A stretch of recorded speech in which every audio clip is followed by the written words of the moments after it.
UKIP ever again. Cross my heart, hope to die, will never happen, honest. Gov, I've only resigned twice before and come back, but never mind. And by Miranda Green, who has also promises she'll never ever be leader of UKIP either. Miranda Green, the way the... at least I think you did. I'm not... mind you, given the way the Lib Dems are going, you don't know. With Labour moving to the left, theoretically, this should be, through the centre, the Lib Dems comeback route. Why does it not feel like that?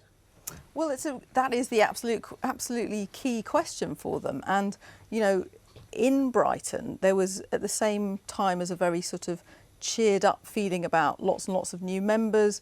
You know, every Thursday, they're kind of whacking Labour in a council by-election.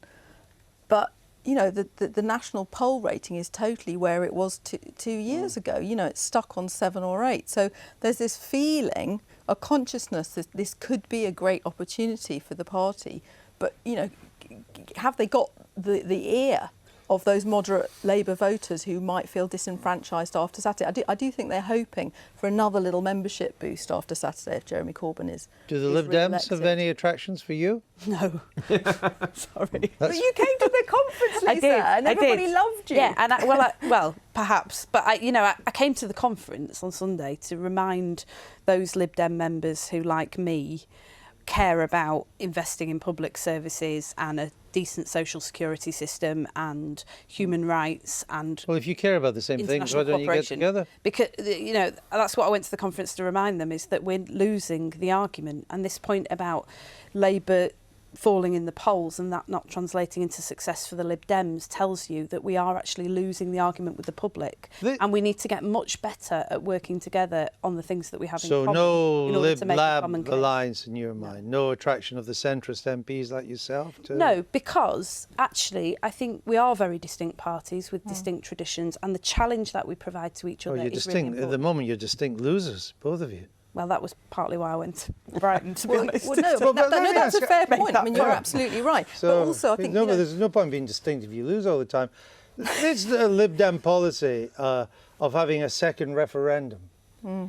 Explain to me how, if we said now, we'll have a second referendum on the Brexit deal when it's done, why would the European Union give us anything in the negotiations? Well, I think the point is that the referendum we've just had didn't give a clear answer on where the country is going to end up in, for example, 10 years' time, 20 years' time. I know the case, but if you say to the European Union, we're going to have a second referendum on these, and the European Union wants us to remain, they will obviously give us as bad a deal as possible, so it looks terrible. Look at the choice between staying in, will be all right, and leaving in Siberian terms. Surely that's inevitable. Well, I think the incentives for, you know, the rest of Europe to treat us harshly are pretty much already there, to be honest. I'm not sure it would make a huge difference. And I think there is genuinely a question of legitimacy about where we end up. If we don't have either a general election on the terms on which we leave the EU or a referendum on the destination that we're heading for, in what sense has this really been approved? Will the Brexit talks split the Tories?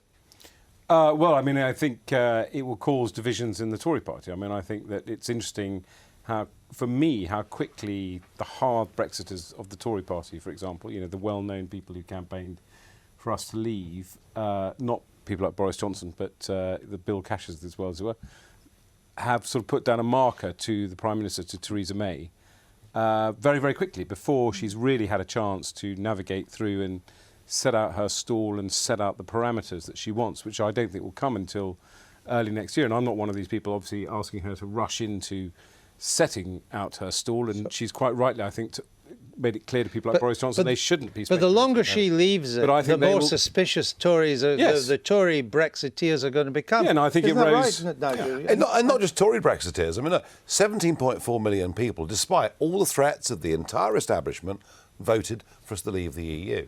And the ones I meet every day keep saying to me, Nigel, when's it going to happen? Are they going to deliver this? Are we going to be let down? So I would just say this. I think, in a sense, the Lib Dems talking about second referendums explains to me why their brand is now bust.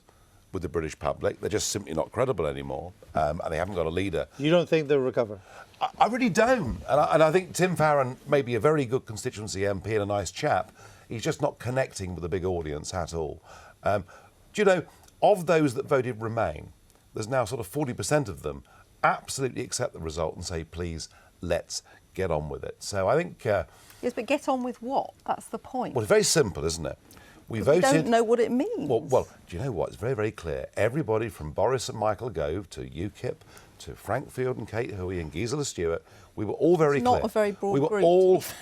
Well, Well, give me one that's broader, please. We're going to tell what's we the wanna point? hear- I mean, you've got the No, no, entire we spectrum. want to hear what Brexit is. what's the Very point? simple. We voted to take back control of our laws, our borders, our fisheries, and crucially, we voted to leave the single market. Now, those in politics who were saying, oh, well, we can leave the EU, but stay in the single market, basically are trying to keep us inside the European Union. It's perfectly clear what people voted for. All right. Is UKIP still a threat to the Tories? I think Nigel will be back. I think Nigel will probably be back Oh, in no, please. 2019. Put money on it. The strategy is very clear. You'd put money on it. Diane James. How much money? So I'm done. UKIP has a temporary leader. I've surrendered. And Nigel will come back in at the end of 2018, beginning of 2019, and say Brexit has not been delivered. He will seize back control. But actually, I think his main threat will be to Labour in the north, because I think by that time you will be in such trouble because Corbyn will have been your leader now for a further 2 years that I think Nigel has. Stands a real chance of winning quite a lot of Labour seats in the north. So I'm not sure he'll be a threat to the Tories. So what per se. Ed is saying is that you're actually just on sabbatical, not retirement. No. I'm done with party politics. Didn't you say that last time? I'm retired for 3 days, and then I came back. But I've given it's only 5 days in. So given it up. Now I've given up party politics. I've given up all the petty backbiting and nastiness. What are the odds on you coming back? I don't know, dear I'll boy. bet you. I mean, I'll you bet probably. you. It sounds I will like you've had a bet already. I'll bet you they're 2-1. No, Are I don't want to do it again. Are you behind this this attempt to build a right-wing momentum movement, a sort of mirror image of Mr. Corbyn's on the left, that Aaron Banks, your mate's bankrolling? Is this a good idea? 38 Degrees is perhaps the better example of a centre-left movement who, through the internet, have been very, very effective at lobbying MPs and getting people to sign petitions and all the rest of it. I think that what Aaron Banks did with Leave.eu was really interesting, to build 1 million online supporters for the Brexit cause from across the spectrum. And I'm encouraging him, Andrew, to keep going with that, to make sure that, to quote Theresa May, Brexit means Brexit. So the answer is yes. Whatever that means. Doesn't your Well, no, what it means is we leave the single market. No, don't go through Get all back that up. again. I mean, it's very easy. No, I've heard all this. It's very you can easy. Look it up online. Wouldn't your successor rather have the Aaron Banks money for the UKIP party funds? Well, he can spend his money as he wishes to. Oh, I understand that. And he's backed UKIP. He will go on backing UKIP, I'm quite sure. But he's trying to build something a little bit along the lines of the Italian five-star movement in Italy, where an online political movement is fundamentally changing Italian politics. All right. And I see you now, Donald Trump's new best mate. Is he? So it looks. Is he going to win? I think he is. Yeah. You do? I do. I mean, I get the difficulties of the swing states, Ohio, Pennsylvania, Florida, but I think the big M, momentum, is with him. Hillary's campaign looks tired, out of touch. Trump's now looks very disciplined. Well, you've managed to cheer everybody else up. Just look at their faces. Here.